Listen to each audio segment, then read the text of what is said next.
मैं पंडित सुनील दत्त शर्मा ज्योतिषाचार्य आपका अपना चैनल ग्रह रहस्य में स्वागत करता हूँ। आज आपको हम श्री सत्यनारायण व्रत कथा का प्रथम अध्याय सुनाने जा रहे हैं। कृपया उसका श्रवण करिए। बोलो श्री सत्यनारायण भगवान की जय। एक समय निमिषार्थी में शोकनादि 88,000 ऋषियों ने श्री सूत जी से पूछा, हे प्रभु, इस कलयुग में वेद विद्या रहित प्रभु भक्ति किस प्रकार मिलेगी तथा उनका उद्धार कैसे होगा। इसीलिए हे श्रेष्ठ मुनि, ऐसा तप कहिए जिससे थोड़े समय में पुण्य प्राप्त हो तथा मनवांछित फल मिले। वह कथा सुनने की हमारी इच्छा है। श्री सूत जी बोले, हे वैष्णव में पूज्य, आप सबने सर्व प्राणियों के हित की बात पूछी है। अब मैं उस व्रत को आप लोगों से कहूँगा जिस व्रत को नारद जी ने लक्ष्मी नारायण से पूछा था और लक्ष्मीपति ने श्रेष्ठ मुनि नारद से कहा था, सो ध्यान से सुनो। एक समय योगीराज नारद जी दूसरों की इच्छा से अनेकों लोकों में घूमते हुए मृत्यु लोक में आ पहुँचे। वहाँ बहुत योनियों में जन्मे हुए प्राय सभी मनुष्य अपने अपने कर्मों के द्वारा अनेक दुखों से पीड़ित देखकर सोचा कि किस जतन के करने से इनके दुखों का नाश हो सकेगा। ऐसा मन में सोचकर वे विष्णु लोक को गए।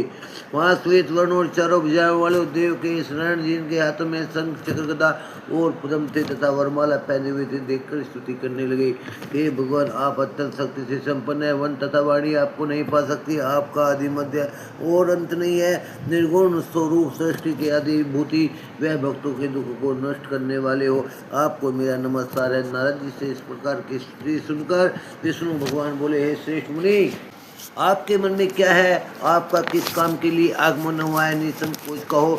तब नारद मुनि बोले, मृत्यु लोक में सभी मनुष्य अपने अपने योनियों में पैदा हुए अपने अपने कर्मों के द्वारा अनेक प्रकार के दुखों से दुखी हो रहे हैं। हे प्रभु, मुझ पर दया रखते हुए बतलाइए कि उन मनुष्य के सब दुख थोड़े से ही परिचन्न से कैसे दूर हो सकते हैं। श्री भगवान जी बोले, हे नारद, मनुष्य की भलाई के लिए तुमने बहुत अच्छी बात पूछी है। जिस काम को करने से मनुष्य मोह से छूट जाता है वह मैं तुमसे कहता हूँ, सुनो। बहुत पुण्य देने वाला श्री सत्यनारायण भगवान का व्रत अच्छी तरह विधान पूर्वक करके मनुष्य वहाँ के सुख को भोग कर मरने पर मोक्ष को प्राप्त होता है। श्री भगवान जी के वचन सुनकर नारद मुनि बोले, उस व्रत का क्या फल है और क्या विधान है और किसने इस व्रत को किया और किस दिन इस व्रत को करना चाहिए, सो विस्तार से को।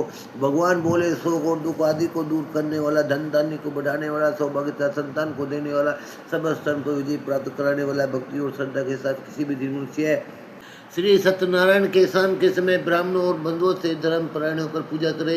भक्ति बात से नैवेद्य के लिए फल, घी, दूध, गेहूं का चूर्ण लेवे और गेहूं के अभाव में साठी का चूर्ण और शक्कर और गुड़ ले और सब भक्षण योग्य पदार्थ जमा करके भगवान जी को अर्पण करे। भक्ति के साथ स्वयं भोजन करे। नित्य गीत आदि का आचरण कर श्री सत्यनारायण भगवान को स्मरण करते हुए समय व्यतीत करे। इस तरह का व्रत करने से मनुष्य की इच्छा पूर्ण होती है। विशेषकर कली काल में यही मोक्ष का सरल उपाय है। इस प्रकार श्री सत्यनारायण व्रत कथा का प्रथम अध्याय संपन्न होता है।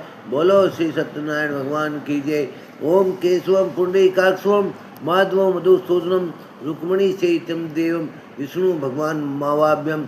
ओम संतकारम भुजगशनम पद्यमासम सुरेशम विश्वजनसय मेघावर्ण स्वांगलम लक्ष्मीकांतम कमलनयनम वंदे विष्णु भरलोके कनात्मक है। प्रिय दर्शक, चैनल ग्रह रहस्य को अवश्य शेयर करें, लाइक करें और कमेंट करें और सब्सक्राइब भी अवश्य करिए। धन्यवाद। श्री सत्यनारायण भगवान की जय।